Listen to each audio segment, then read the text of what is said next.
নমস্কার, দেখছেন রিপাবলিক বাংলা। বাংলার আনাচে কানাচের সমস্ত গুরুত্বপূর্ণ খবর নিয়ে শুরু করছি আজকে জেলা সদর। আমি সৃজিতা রয়েছি আপনাদের সঙ্গে। শুরুটা করা যাক বীরভূম দিয়ে। সেখানে রাজগ্রামে এক শিশু মৃত্যুকে কেন্দ্র করে তুমুল উত্তেজনা। পাথর মালিক অ্যাসোসিয়েশনের অফিসে তুমুল উত্তেজনা, ডিসিআর অফিসে আগুন ধরিয়ে দেওয়া হয় এবং পরবর্তী সময়ে পুলিশ গিয়ে গোটা পরিস্থিতিকে নিয়ন্ত্রণে আনে। দেখুন।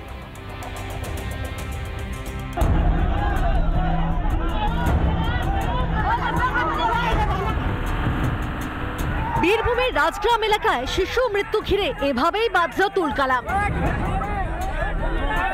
রাজগ্রামের সন্তোষপুর এলাকায় 6 বছরের ছেলেকে নিয়ে স্কুলে যাচ্ছিলেন বাবা। রাস্তার ধারে খারাপ হয়ে দাঁড়িয়ে থাকা পাথর বোঝাই একটি লরি সারানোর কাজ চলছিল। লরিটিকে মাটি থেকে তোলার সময় আচমকাই শিশু ও তার বাবার উপর উল্টে যায় সেটি। লরি চাপা পড়ে গিয়ে মৃত্যু হয় শিশু। গুরুতর আহত হন শিশুর বাবা। তারপরে রাস্তা অবরোধ করে চলে তুমুল বিক্ষোভ। ছেলেকে নিয়ে যাচ্ছিল, ও মিস্ত্রি জক লাগাচ্ছিল গাড়িতে, যেটা খারাপ হয়েছিল। ওই জকের ওই একটা টায়ার মানে জক স্লিপ করে দিয়েছে, নিয়ে পড়ে গেছে। একটা বাচ্চা মারা গেছে। ঘটনা ঘিরে এরপরে ব্যাপক উত্তেজনা ছড়ায়। লরি ভাঙচুর করে উত্তেজিত জনতা। আগুন লাগিয়ে চলে তুমুল বিক্ষোভ। পাথর মালিক অ্যাসোসিয়েশনের অফিসে, ডিসিআর অফিসে আগুন ধরিয়ে দেওয়া হয়।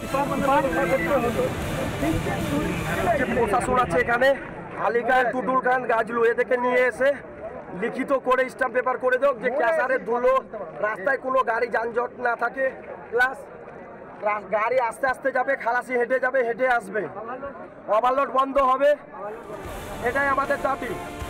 ঘটনাস্থলে যায় মুরারুই থানার বিশাল পুলিশ বাহিনী। পুলিশ গিয়ে পরিস্থিতি নিয়ন্ত্রণে আনে।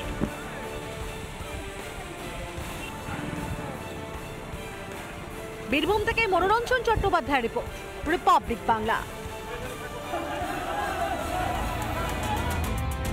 নানা ধরনের কন্টেন্ট দেখার জন্য লাইক করুন, শেয়ার করুন আমাদের ফেসবুক পেজ, সাবস্ক্রাইব করুন আমাদের ইউটিউব চ্যানেল। পাশাপাশি অন্যান্য ব্রেকিং নিউজের জন্য অবশ্যই চোখ রাখুন রিপাবলিক বাংলায়।